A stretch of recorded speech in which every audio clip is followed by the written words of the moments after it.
ஆனால் முதலமைச்சர் நேத்து கல்லணையை போய் திறந்திருக்கார், தண்ணி திறந்திருக்கிறார். திறந்துட்டு போங்க. ஆனா அதை பத்தி இவ்வளோ பெரிய விமர்சனம், விளம்பரம் என்னன்னு திமுக காரங்க சொல்றாங்க. தமிழ்நாட்டு வரலாற்றிலே முதல் முறையாக ஒரு முதலமைச்சர் அவர்கள் கல்லணையிலே தண்ணீர் திறந்து விட்டார், நம்முடைய முதலமைச்சர் ஸ்டாலின் அவர்கள். அந்த வேலை யாருடைய வேலை?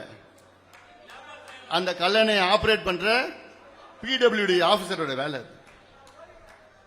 வாட்டர் போர்டு இஓட வேலை, எக்ஸிகியூட்டிவ் ஆபீசரோட வேலை, ஜூனியர் இன்ஜினியரோட வேலை. இவர் போய் கல்லணையில தண்ணி திறந்து விட்டார். முதலமைச்சரோட வேலையாது? அந்த காலத்தில் வெள்ளக்காரங்க இந்த டேம் எல்லாம் கண்ட்ரோல் பண்ணி வச்சிருந்தான். ஏன் கண்ட்ரோல் பண்ணா? மக்களை கண்ட்ரோல் பண்ணலான்னு. டேமை கண்ட்ரோல் பண்ணா கீழே இருக்கிற மக்களை கண்ட்ரோல் பண்ணலான்னு வச்சிருந்தான். அவன் எப்படின்னு சொன்னா அப்பதான் தண்ணி திறந்து விடணும். சுதந்திரம் அடைஞ்சு 78 ஆண்டுகள் ஆயிடுச்சு. இன்னும் ஒவ்வொன்றுமா முதலமைச்சர்கிட்ட போய் கேட்டுட்டு இந்த டேமை திறந்து விடு, இந்த செக் டேமை திறந்து விடு, இந்த வாய்க்கால தண்ணி போகணும். முதலமைச்சர் எவ்வளவு வேலை இருக்குயா. இதுக்கு என்ன ஒரு விளம்பரம் புரியல. அதுக்கப்புறம் ஒரு ரோட் ஷோ, முதலமைச்சர் ரோட் ஷோ சைட்ல ஃபுல்லா திமுக நிக்க வச்சுட்டாங்க. நிக்க வச்சுட்டு அவர் போய் கேட்கிறாராம், ஏமா மகிழ்ச்சியா இருக்கீங்களாமா?